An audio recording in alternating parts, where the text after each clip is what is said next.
All right, Algebra 2. Today we are starting 8.1, solving equations with rational exponents. So I warned y'all that we're building on new materials, so everything that we just did on the test, when it comes to exponents, those were rules you were supposed to master.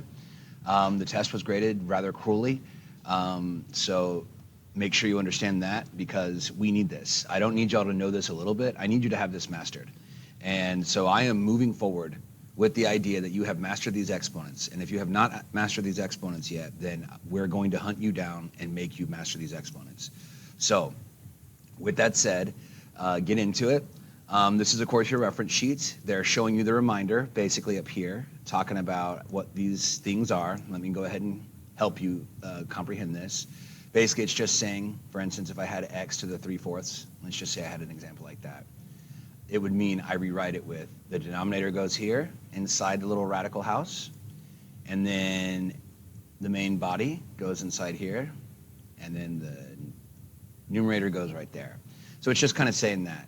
The other thing too is like pay attention to this. You see how like it has this right here, like this notation. So I prefer this notation strongly. I prefer number one notation very much so, but this is also legitimate. So you're responsible for both. So what would that look like with this example? It would look like this, x to the third, of course, and that's a weird 3. Let me fix that. Oops. All right, give me that thing right there. Sorry, y'all. Boomer moment. Let me fix that 3 right there. So that's it. I also do, no matter what, even if it's a single term, I prefer parentheses because it just keeps it standard. And then, of course, the other way, which is also accurate, which is also the same thing, you can represent it this way.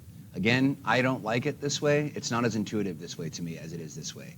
So regardless, you're responsible to know that they mean the same thing.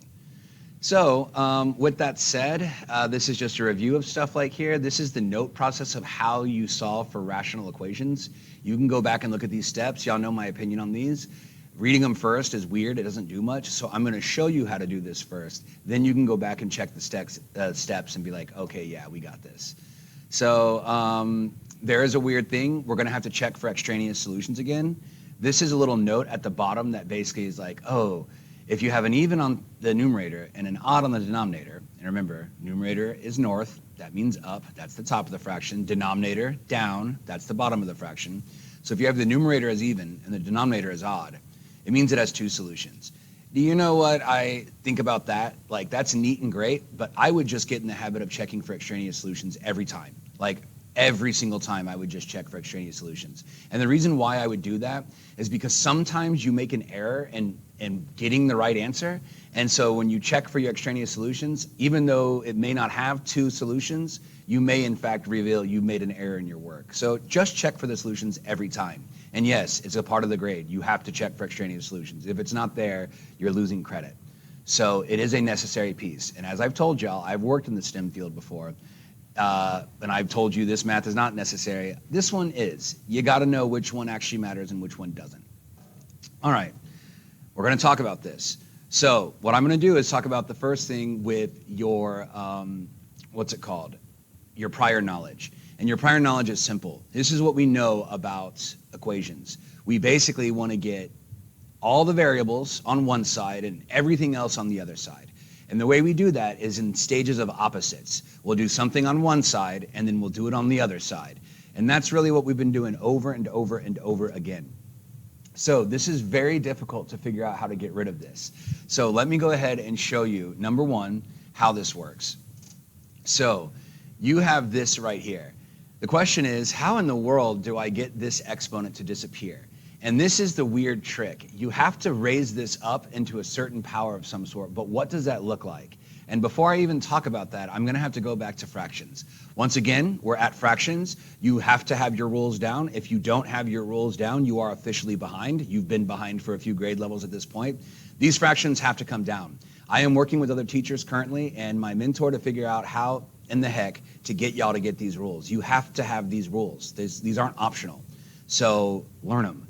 And like I said, I'm going to be checking out and figuring out a way to get this down. I've just had it, y'all. Like this is not that hard. And I've seen y'all's work. You're capable of this. Y'all are just choosing not to do it. And I've had enough of that. So with number 1, how in the world, if this exponent is x to the 4/3, all right, the goal we're trying to get to is we're trying to get x by itself, right? But remember what I said about x's. Technically, there's a hidden 1 here in front, right? This is actually 1x, but we don't write it because it looks stupid. But then there's also a hidden exponent. If there's not an exponent anywhere, there's actually a hidden exponent 1 right there. And again, we don't write that because, I mean, let's be real. If versus this, which one's easier? The x or the 1x to the 1? We just don't write it because it looks dumb.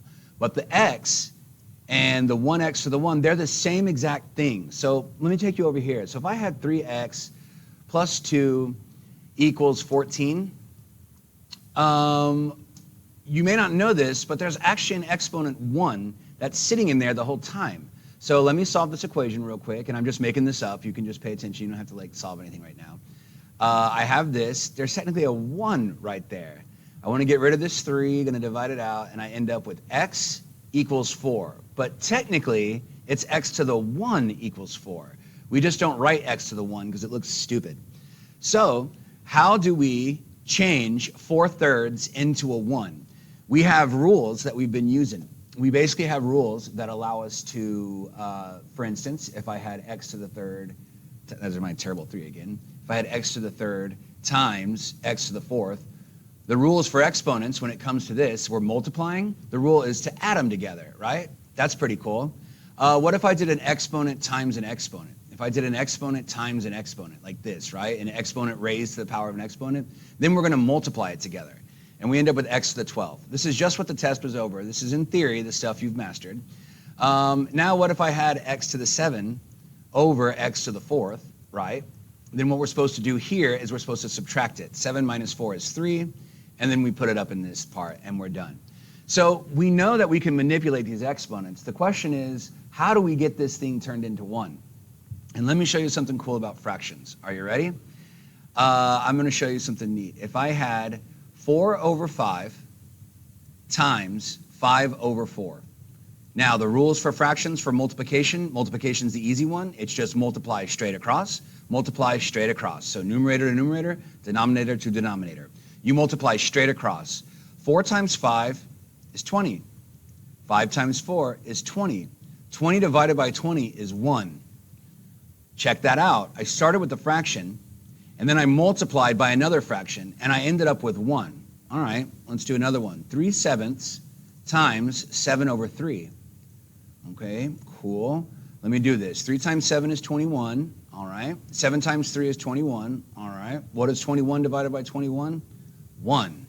So there is, in fact, a way we can multiply fractions together to produce a single 1. And that's our goal here. We're trying to get this x to be x to the 1. We're not trying to get it to be anything else other than that.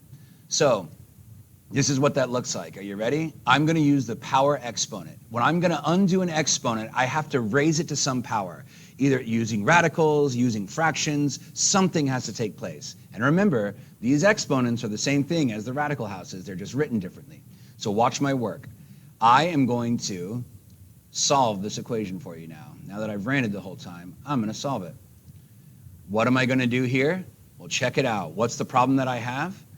I have an x to the 4/3, and I need it to turn into a 1. I need it to turn into a 1. So I'm going to use this rule over here, the power rule, where I do an exponent raised to an exponent, and I'm going to raise it to the power of, what's it called? I'm going to write it in red. Hold on. I'm going to write it to the reciprocal. And what's the reciprocal? Just flip it over. 3/4. I raised this to 3/4. Now let's check my work real quick. 4 over 3 times 3 over 4. 4 times 3 is 12. 3 times 4 is 12. That reduces down to 1. So this would make this entire thing over here, 4 to the 3rd, or 4 over 3 times 3 to the 4th, ends up reducing this all to 1. So when it's all said and done, you end up with x to the 1 on this side. You end up with x to the 1 on this side. But what's the rule? The rule for equations, it's universal. If I do something on one side, I must do it on the other side. That's the rule. That's how this works. So now I have that I've done. Now I've isolated x to the 1, that's good. But now I have this thing over here. Now I have to figure out what I do with this 16 to the 3/4. You have it's unfortunate. Like Desmos does work on this. You can check your work to do this, to like actually like enter it in and see what the number actually gets you. But you're also in charge of simplifying radicals. So that number 10 on unit 7, you're going to have that mastered as well too. So let me show you the next and final step on how to do this. X equals, and I'm going to take the 4th root, the denominator goes inside the house, the 4th root of 16 cubed. So you can leave it like that. You can leave it like this front one up here, this very top one right here. If it doesn't say to simplify at all, you can also then take this number, and I'm going to take you over to Desmos real quick. The answer came out to 16 to the 3/4. So let's go to Desmos. I'm going to take this. It came out to 16, and I'm going to go ahead and put it in parentheses, even if it's just one number. Shift 6, that'll get you where you need to go, and I'm going to put in what is the exponent I'm doing here? I already forgot. 3 to the 4ths. I'm going to do it 3 divided by 4, and this entire thing comes out to 8. So this entire answer simplifies down to 8. Now, in theory, you're in charge of being able to simplify this without a calculator, but this is not, in real-world math, once you get to this stage, this is where you'd put a calculator to use, just to make sure you don't make a silly mistake. So when you do this, you end up with 16 to the 3/4, which comes out to 8 when you type it in. Again, I will break down how to do this. Y'all kind of know how to do this, but we'll talk about it later. But with that, that's the full thing on example 1. That's also the conclusion of the main lecture. And now I am going to model the rest of the equations.